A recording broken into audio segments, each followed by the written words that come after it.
ఓం శ్రీ గురుభ్యో నమః. ఓం శ్రీ మహాగణాధిపతయే నమః. ఓం శ్రీ సరస్వత్యై నమః. అందరికీ నమస్కారం. ఈరోజు వైశాఖ పురాణం 30వ అధ్యాయం పారాయణం. నారద మహర్షి రాజర్షియగు అంబరీష మహారాజునకు వైశాఖ మాహాత్మ్యమును వివరించుచు ఇట్లనెను. శృతదేవుడు శృతకీర్తి మహారాజునకు వైశాఖ వ్రత మహిమను వివరించుచు, శృతదేవ మహారాజా, వైశాఖ శుక్లపక్షమున చివరవచ్చు 3 తిథులను, త్రయోదశి, చతుర్దశి, పూర్ణిమ అను ఈ 3 తిథులను పుష్కరిణి అను పేరుతో ప్రసిద్ధములు. పుష్కరిణి అనునది సర్వ పాపములను పోగొట్టి సర్వ శుభములను కలిగించును. ఈ 3 తిథులలోనూ స్నానాదులను చేయలేనివారు ఈ మూడిటిలో ఏ తిథియందు వైశాఖ స్నానాదులను చేసినను వారికి 3 తిథులయందును స్నానాధికమును చేసిన పుణ్యఫలము సిద్ధించును. త్రయోదశి నాడు సర్వదేవతలను జలములనావహించి ఉందురు. ఆ తిథియందు సంపూర్ణముగా వసింతురు. పూర్ణిమయందు శ్రీ మహావిష్ణువు ఆవహించియుండును. చతుర్దశి యందు సర్వయజ్ఞములను ఆ తిథియందు ఆవహించి ఉండును. ఈ పై కారణమున ఈ 3 తిథులను ప్రశస్తములైన విసుమ. బ్రహ్మహత్య, సురాపానము మున్నగు పాపములను చేసిన వారిని కూడా ఈ తిథులు పవిత్రులను చేసి పుణ్యఫలములనిచ్చును. దేవాసురులు క్షీరసాగమును మధించుచుండగా ఏకాదశి యందు అమృతము జనించినది. ద్వాదశి నాడు సర్వోత్తముడు దయానిధియగు శ్రీమన్నారాయణుడు అమృతమును దానవుల నుండి కాపాడెను. త్రయోదశి నాడు దేవతలకు అమృతమును ఇచ్చెను. దేవతలతో వివాదపడి విరోధమును వహించిన రాక్షసులను చతుర్దశి యందు సంహరించెను. పూర్ణిమ నాడు దేవతలు అందరును తమ సామ్రాజ్యమును పొందిరి. అందువలన దేవతలు సంతుష్టులై త్రయోదశి, చతుర్దశి, పూర్ణిమ అను 3 తిథులకును, ఈ 3 తిథులను మానవులకు వారు చేసిన సర్వ పాపములను పోగొట్టి పుత్ర పౌత్రాది సర్వ సంపదలను ఇచ్చును. వైశాఖ మాసము 30 దినములను వైశాఖ మాస వ్రత స్నాన దాన జపాదులు చేయలేకపోయిన వారు ఈ 3 తిథులయందు స్నానాధికమును చేసినచో వారికి సంపూర్ణ ఫలమునిత్తుము. ఈ 3 తిథులయందును స్నానాధికమును చేయనివారు నీచ జన్మలను పొంది రౌరవమును నరకమును పొందుదురు. వేడి నీటి స్నానమును చేసిన వారు 14 మన్వంతరములను గడుచునంత వరకు నరకమును పొందుదురు. పితృదేవతలకు దేవతలకు పెరుగన్నమునీయనివారు పిశాచములై పంచభూతములున్నంత వరకు బాధపడుచుందురు. వైశాఖ మాస వ్రతమును నియమనిష్టలతో ఆచరించిన వారు కోరిన కోరికలను పొందుటయే కాక శ్రీహరి సాయుధ్యమును పొందుతున్నారు. వైశాఖ మాసము నెలనాళ్లు స్నానాదులను చేయలేని వారు పై 3 తిథులయందు స్నానాధికములను చేసిన సంపూర్ణ ఫలమునంది శ్రీహరి సాయుధ్యమునందుదురు. ఈ మాస వ్రతమును ఆచరింపక దేవతలను, పితృదేవతలను, శ్రీహరిని, గురువును పూజింపని వారికి మేము శాపములనిత్తుము. అట్టివారు సంతానము, ఆయువు, శ్రేయస్సు లేనివారై బాధలను పొందుదురు అని దేవతలందరూ కట్టడి చేసిరి. కావున ఈ 3 తిథుల సముదాయము అంత్యపుష్కరిణి నామధేయమున సర్వ పాపములను హరించి పుత్రపౌత్రాది సకల సంపదలను ముక్తిని ఇచ్చును. పూర్ణిమ నాడు సద్బ్రాహ్మణునకు సూపమును అనగా పప్పును పాయసమును ఇచ్చి సకల సంపదలను ముక్తిని ఇచ్చును. పూర్ణిమ నాడు సద్బ్రాహ్మణునకు సూపమును పాయసమును ఇచ్చిన స్త్రీ కీర్తిశాలియగు పుత్రుని పొందును. ఈ 3 దినములయందును గీతా పాఠమును చేసిన వారు ప్రతిదినము అశ్వమేధయాగము చేసినంత పుణ్యమునందుదురు.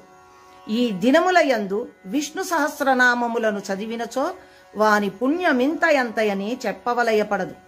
పూర్ణిమ నాడు సహస్రనామములతో శ్రీహరిని క్షీరముతో అభిషేకించిన వారు శ్రీహరి లోకమును చేరుదురు. సమస్త వైభవములతో శ్రీహరిని అర్చించిన వారు ఎన్ని కల్పములు గడిచినను శ్రీహరి లోకమునందేయుందుడు. శక్తియుండి వైశాఖ వ్రతమును ఆచరింపనివారు సర్వ పాపములను పొంది నరకమును చేరుదురు. వైశాఖమున ఈ 3 దినములయందు భాగవతమును ఏమాత్రము చదివినను బ్రహ్మ పదవిని పొందుదురు, గొప్ప జ్ఞానులగుదురు. ఈ 3 దినముల వ్రతమును చేయుటచే వారి వారి శ్రద్ధాశక్తులను బట్టి కొందరు దేవతలుగను సిద్ధులుగను బ్రహ్మ పదవిని పొందిరి. బ్రహ్మజ్ఞాని, ప్రయాగలో మరణించిన వారు, వైశాఖ స్నానమాచరించిన వారు సమాన ఫలమునందుదురు. నల్లని వృషభము నచ్చుపోసి ఆబోతుగా నిడిచిన వారు సర్వ పురుషార్థములను పొందుదురు. దరిద్రుడగు బ్రాహ్మణునకు గోదానమునిచ్చిన వారికి అపమృత్యువెప్పుడునూ ఉండదు. 3,70,00,000 తీర్థములను కలిసి మనము పాపములను పోగొట్టుదుమని మానవులు మనలో స్నానము చేయుచున్నారు. అట్టివారి పాపములన్నీయు మనలో చేరి మనము ఎక్కువగా కల్మషమును కలిగియుంటిమి. దీనిని పోగొట్టుకొను మార్గమును చెప్పుమని శ్రీహరిని కోరవలెను అని అనుకొని శ్రీహరి కడకు పోయినవి. ఆయనను ప్రార్థించి తమ బాధను చెప్పుకొన్నవి. అప్పుడు శ్రీహరి వైశాఖమాస శుక్లపక్షమున అంత్య పుష్కరిణీ కాలమున సూర్యోదయము కంటే ముందుగా మీరు అనగా 3,70,00,000 తీర్థములు అన్నీ కలిసి నదులు చెరువులు మున్నగు వానిలో స్నానమాడినచో కురు కల్మష విహీనులగుదురు. మీ స్నానమైన తరువాత ఆ జలములో స్నానమాడిన వారికి మీ కల్మషములు అంటును. అనగా సూర్యోదయము కంటే ముందుగా స్నానము చేసిన వారికి మీ కల్మషమంటదు, వారి పాపములు పోవును. సూర్యోదయము పిదప స్నానము చేసిన వారికి మీ కల్మషము అంటును అని చెప్పాను. సర్వతీర్థములను ఆ విధముగా చేసి తమ కల్మషములను పోగొట్టుకొన్నవి. కావున వైశాఖ మాసమున శుక్లపక్షము చివరవచ్చు త్రయోదశి, చతుర్దశి, పూర్ణిమ పవిత్ర తిథులు సర్వ పాపహరములు. నాయనా శృతదేవ, నీవడిగిన వైశాఖ మహిమను నేను చూచినంత, విన్నంత, తెలిసినంత నీకు చెప్పితిని. దాని మహిమను పూర్తిగా చెప్పుట నాకే కాదు, శివునకును సాధ్యము కాదు. వైశాఖ మహిమను చెప్పుమని కైలాసమున పార్వతి అడుగగా శివుడు 100 దివ్య సంవత్సరములు ఆ మహిమను వివరించి ఆపై శక్తుడు కాక విరమించెను. ఇట్టిచో సామాన్యుడగు నేను ఎంతటి వాడను? శ్రీహరి సంపూర్ణముగా చెప్పగలడేమో తెలియదు. పూర్వము మునులు జనహితమునకై తమ శక్తి కొలది వైశాఖ మహిమను చెప్పిరి.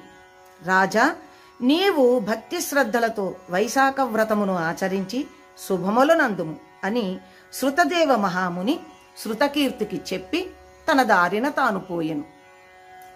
శృతకీర్తి మహారాజును పరమ సంతుష్టుడై మహావైభవముతో వైశాఖ వ్రతమును ఆచరించి శ్రీహరిని ఊరేగించి తాను పాదచారి అయి అనుసరించెను. అనేక దానములను ఆచరించి ధన్యుడయ్యెను అని అంబరీషునకు నారదుడు చెప్పి, అంబరీష మహారాజా, సర్వ శుభకరముగు వైశాఖ మహిమను చెప్పితిని. దీని వలన భుక్తి, ముక్తి, జ్ఞానము, మోక్షము వీనిని పొందుము. దీనిని శ్రద్ధాభక్తులతో ఆచరింపుము అని నారదుడనెను. అంబరీషుడును నారదునకు భక్తి శ్రద్ధలతో సాష్టాంగ నమస్కారములను మరల చేసెను. నారదుని బహువిధములుగా గౌరవించెను. నారదుడు చెప్పిన ధర్మములను ఆచరించి శ్రీహరి సాయుధ్యమును పొందెను. ఈ ఉత్తమ కథను విన్నను చెప్పినను సర్వ పాపములను పోగొట్టుకొని ముక్తినందుదురు. దీని పుస్తకముగా వ్రాసి ఇంటనుంచుకొన్న సర్వ శుభములు, భుక్తి, ముక్తి, శ్రీహరి అనుగ్రహమును కలుగును. ఇంతటితో వైశాఖ పురాణం 30వ రోజు పారాయణం కూడా ముగిసింది. అందరికీ శ్రీహరి అనుగ్రహ కటాక్షం సంపూర్ణంగా లభించాలి అని కోరుకుంటూ, ధర్మస్య జయోస్తు అధర్మస్య నాశోస్తు ప్రాణిషు సద్భావనాస్తు విశ్వస్య కళ్యాణమస్తు. ఓం శాంతి శాంతి శాంతి.